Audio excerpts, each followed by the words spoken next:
10 p.m. Eastern in Moscow.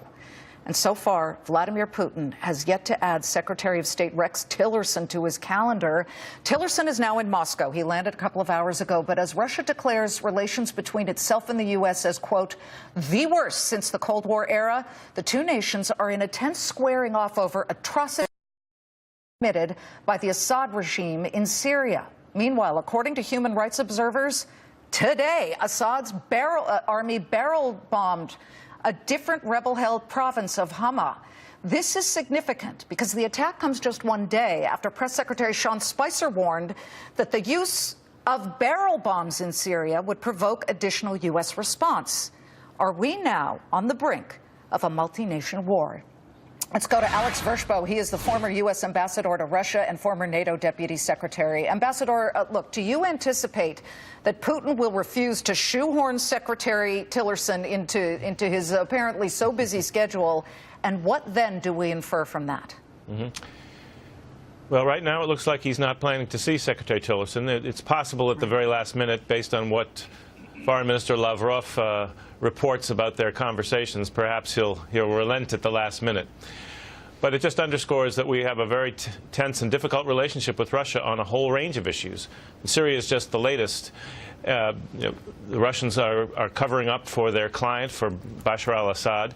They claim that there is no evidence that he was responsible for the chemical weapons use. I know the U.S. is quite convinced by the intelligence that it was the regime, and now he's escalating his attacks. So how to persuade Putin that he's backing the wrong horse is a real challenge for Tillerson, but that's his mission. Well, and of course, he also has to talk about Ukraine. Russia's violating the Intermediate-Range Nuclear Forces Treaty, so there's a lot of problems in the relationship. President Trump had said through Sean Spicer that he's open to authorizing more strikes on Syria if Syria uses chemical weapons or barrel bombs. That was specifically referenced. And for people who don't know, barrel bombs are these unguided bombs that are barrel-shaped and filled with explosives and oil to make fire spread, shrapnel, sometimes chemicals for things like tear gas. If proven true, is the U.S. now on the hook to respond, considering the president said, I'm open to that? Well, I'm not entirely sure. What is the administration policy on barrel bombs? I mean, they're terrible weapons. One could certainly argue that they're almost as ghastly in terms of how many people they kill and the way they do it as the chemical weapons. But I had the understanding last week that we were talking about chemical weapons as crossing a particularly significant red line, going back to World War I. And so I think we need to be a little bit clearer what will justify military action and what will not. We have a fundamental mission in Syria, which is to defeat ISIS in its big stronghold of Raqqa.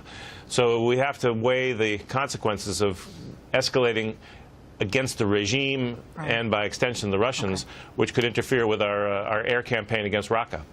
And this under the title, you know, what else is there? We have North Korea right now, major verbal saber rattling. Kim Jong-un, the leader there, is now saying that he would wipe out America if provoked using nuclear weapons, and he would wipe us out without a trace.